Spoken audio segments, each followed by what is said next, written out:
नमस्कार दोस्तों, मैं रवि रंजन आपका अपने YouTube channel study with Ravi set पे स्वागत करता हूं। फ्रेंड्स, यदि आप मेरे चैनल पर पहली बार विजिट कर रहे हैं तो चैनल को सब्सक्राइब कर लें और बेल आइकन को भी प्रेस कर लें ताकि आपको मेरे जितने भी आने वाले वीडियोज़ हैं उनका नोटिफिकेशन मिल सके। फ्रेंड्स, ये मेरे सिनोनिम्स और एंटोनिम्स का पार्ट 38 है।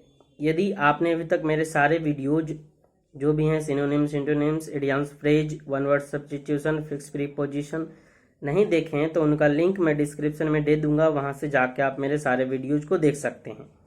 और मेरे वीडियोज से रिलेटेड क्विज खेलने के लिए मेरे टेलीग्राम ग्रुप से भी जुड़ सकते हैं, उसका लिंक भी मैं डिस्क्रिप्शन में दे दूंगा। फ्रेंड्स, यदि आप मेरे वीडियोज को देखते हैं तो वीडियो को लास्ट तक देखिए ताकि आपको इस वीडियो से लाभ हो सके और आने वाले जो भी एग्जाम्स है उसमें आप सिनोनिम्स और एंटोनिम्स में अच्छी तरीके से कवर कर सकें। ठीक है फ्रेंड्स, तो आज के सेशन को स्टार्ट करते हैं।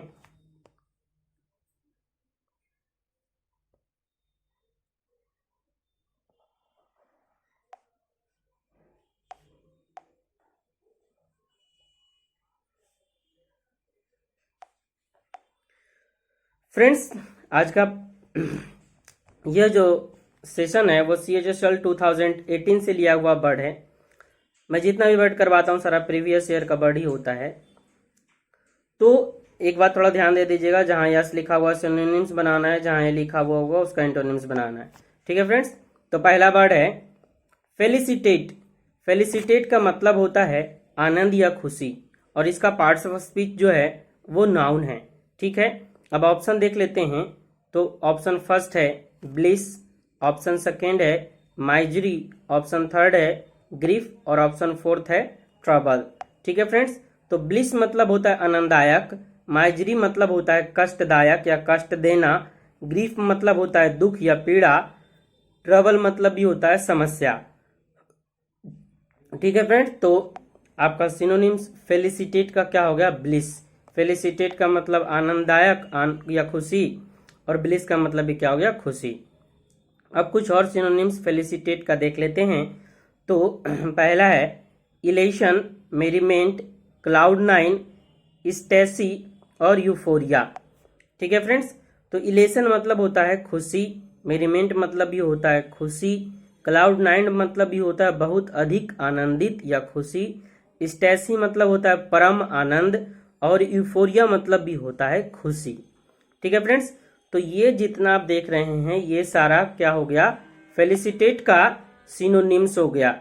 ठीक है, और ऑप्शन में फेलिसिटेट का सिनोनिम्स एक ब्लिस हो गया। और ये सभी कितने बार आपको SSC के एग्जाम्स में आ चुका है। ठीक है, अब फेलिसिटेट का एंटोनिम्स देख लेते हैं। तो फेलिसिटेट का एंटोनिम्स है डिस्पेयर, ग्लूम, मिलानकोली और हेटर्ड। ठीक है फ्रेंड्स, और ऑप्शन से भी तीन है, ट्रबल, ग्रीफ और माइजरी। माइजरी मतलब कष्ट देना, ग्रीफ मतलब कष्ट देना, ट्रबल मतलब समस्या। तो ये भी आपका फेलिसिटेट का एंटोनिम्स हो गया। और फेलिसिटेट का और एंटोनिम्स क्या है? डिस्पेयर। डिस्पेयर मतलब होता है निराश या हताश, ग्लूम मतलब होता है उदास, मिलानकोली मतलब होता है दुख या उदास, और हेटर्ड मतलब होता है घृणा करना। ठीक है फ्रेंड्स, तो ये सभी आपका क्या हो गया? एंटोनिम्स हो गया।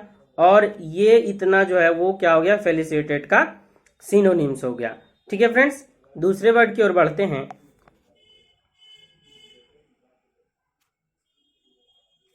तो आज का दूसरा वर्ड है चेफ। चेफ का मतलब होता है गुस्सा दिलाना। चेफ का मतलब क्या होता है? गुस्सा दिलाना। और इसका पार्ट्स ऑफ स्पीच जो है वो वर्ब है। ठीक है फ्रेंड्स, अब ऑप्शन देख लेते हैं। तो पहला है चेन, दूसरा है सेफ, तीसरा है इरिटेट और चौथा है जॉय। ठीक है, इसमें भी आपको सिनोनिम्स बनाना है। इधर देखिए यस लिखा हुआ है। ठीक है, तो चेन मतलब क्या होता है? कड़ी होता है। ठीक है, आप लोग भी जानते हो बहुत सारे चीज में चेन होता है। सेफ, सेफ मतलब सुरक्षित होता है। जॉय मतलब होता है आनंददायक। ठीक है, तो इरिटेट, इरिटेट मतलब क्या होता है? चिढ़ाना या गुस्सा दिलाना। हम भी वो कई बार कई लोगों को बोलते हैं कि इरिटेट मत करो। ठीक है ना, तो इरिटेट मतलब क्या होता है? गुस्सा दिलाना। तो चेफ का सिनोनिम्स क्या हो गया? इरिटेट। ठीक है फ्रेंड्स, और जॉय जो यहाँ हो गया चेफ का एंटोनिम्स हो गया, मतलब जॉय मतलब खुशी होता है। ठीक है, कुछ और सिनोनिम्स देख लेते हैं चेफ का। तो पहला है एग्रावेट, दूसरा है एनॉय, तीसरा है एक्स एस्पिरेट, फोर्थ है वेक्स और फिफ्थ है इरिक। ठीक है, एक्स एस्पिरेट कई बार आ चुका है, हमारे ही वर्ड में कई बार आया है। ठीक है, तो एग्रावेट मतलब होता है बहुत ही आक्रामक या फिर गुस्सा दिलाना, भड़काना। एनॉय मतलब होता है चिढ़ाना। एक्स एस्पिरेट मतलब होता है भड़काना या चिढ़ाना। वेक्स मतलब होता है तंग करना। इरिक मतलब होता है कष्ट देना। इरिक मतलब क्या होता है? कष्ट देना या गुस्सा दिलाना, है ना। तो ये सारा हो गया आपका चेफ का सिनोनिम्स। ठीक है फ्रेंड्स, चेफ का एंटोनिम्स भी देख लेते हैं। चेफ का एंटोनिम्स है प्लेकेट, असिस्ट, काम, मेंड, प्लीज। ठीक है, तो प्लेकेट मतलब होता है शांत करना। असिस्ट मतलब होता है साथ देना। असिस्ट वर्ब है, इसी से बनता है असिस्टेंट।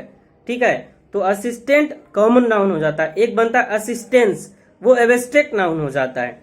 ठीक है ना, असिस्टेंट तो कॉमन नाउन हो गया जो किसी चीज में किसी का सहायता करता है, और असिस्टेंट मतलब होता है सहायता, और असिस्ट मतलब सहायता करना। ठीक है, तो इससे दो नाउन बन सकता है, कॉमन नाउन बन जाता है, एक एब्स्ट्रैक्ट नाउन भी बनता है। काम मतलब क्या होता है? शांत। मेंड मतलब क्या होता है? सुधारना, है ना, और या शांत करना भी। और प्लीज मतलब क्या होता है? खुशी। ठीक है, आनंद। तो प्लेकेट, असिस्ट, काम, मेंड और प्लीज क्या हो गया? चेफ का एंटोनिम्स हो गया। जबकि चेफ का सिनोनिम्स क्या हो गया? Aggravate, annoy, exasperate, vex, irk, और इधर से आपका ऑप्शन से इरिटेट हो गया। ठीक है फ्रेंड्स, थर्ड वर्ड देखते हैं। थर्ड वर्ड में आपको एंटोनिम्स बनाना है। इधर देखिए ए लिखा हुआ है। थर्ड वर्ड है फोरगो। फोरगो मतलब होता है दूर करना या त्यागना, और इसका पार्ट्स ऑफ स्पीच वर्ब है। इसका पार्ट्स ऑफ स्पीच क्या है? वर्ब है। ठीक है, अब ऑप्शन देख लेते हैं। तो पहला है फोरफिट, दूसरा है नेग्लेक्ट, तीसरा है कॉन्कर, चौथा है गॉसिप। यहाँ ई पहला ऑप्शन है फोरफिट, नेग्लेक्ट, कॉन्कर और गॉसिप। फोरफिट का मतलब होता है जब्त कर लेना है, किसी से अधिकार छीन लेना। नेग्लेक्ट मतलब होता है अवहेलना करना या इनकार करना। कॉन्कर मतलब होता है अर्जित करना या विजय प्राप्त करना। कॉन्कर का सही मीनिंग है CONQUER। ठीक है फ्रेंड्स, यहाँ ई छूट गया था, ये ऊपर में लिख दिए हैं। गॉसिप का मतलब होता है गप करना। ठीक है, तो फोरगो का सिनोनिम्स क्या, एंटोनिम्स क्या हो गया? कॉन्कर। फोरगो का एंटोनिम्स क्या हो गया? कॉन्कर। कॉन्कर अर्जित करना। ठीक है, अब देख लेते हैं फोरगो का कुछ और सिनोनिम्स और एंटोनिम्स। तो फोरगो का पहला सिनोनिम्स है अब्सटेन, दूसरा एस्च्यू, तीसरा रिफ्रेन और चौथा रिलिंक्विश। ठीक है, तो एब्सटेन मतलब क्या होता है? परहेज करना। एब्सटेन का ही सिनोनिम्स रिफ्रेन है। एब्सटेन और रिफ्रेन का मतलब क्या होता है? परहेज करना। एस्च्यू मतलब होता है त्याग देना या दूर करना। रिलिंक्विश मतलब भी होता है त्याग देना। ठीक है फ्रेंड्स, तो फोरगो का सिनोनिम्स क्या क्या हो गया? एब्सटेन, एस्च्यू, रिफ्रेन और रिलिंक्विश। और एक फोरगो का सिनोनिम्स और हो गया यहाँ ऑप्शन में फोरफिट। फोरफिट मतलब क्या हो गया? अधिकार कर लेना या जब्त कर लेना। ठीक है, अब देखते हैं फोरगो का एंटोनिम्स। फोरगो का एंटोनिम्स क्या है? एसर्ट, दूसरा है रिमेन और तीसरा है रिटेन। ठीक है ना, तो एसर्ट मतलब क्या होता है? दावा करना या अधिकार प्राप्त करना। ठीक है, और रिमेन मतलब होता है बने रहना, मतलब वहीं पे रहना जहाँ पे वो है, हटना नहीं। रिटेन मतलब भी होता है बने रहना। ठीक है, जैसे देखते होंगे कि IPL का जो बोली लगता है, तो उसमें जो पहले से अच्छे खिलाड़ी होते हैं उनको उतना अमाउंट पर रिटेन कर लिया जाता है, या फिर उससे अधिक अमाउंट देकर उनको रिटेन कर लिया जाता है। मतलब क्या? उनको अपने ही टीम में उससे ज़्यादा अमाउंट देकर या उतना ही अमाउंट पर उसको अपने ही टीम में रखा जाता है। ठीक है, तो रिटेन मतलब भी क्या होता है? बने रहना। ठीक है, या रख लेना। ठीक है फ्रेंड्स, तो फोरगो का सिनोनिम्स एंटोनिम्स देख लिए। तो आज के लिए 3 वर्ड इतना ही। वीडियो अच्छा लगे तो वीडियो को लाइक कीजिए, कमेंट करके बताइए यदि वीडियो में कुछ कमी है तो वीडियो को कम से कम 5 लोगों के पास शेयर भी कीजिए, ताकि और भी लोगों को इस वीडियो से लाभ हो सके। ठीक है फ्रेंड्स, थैंक यू।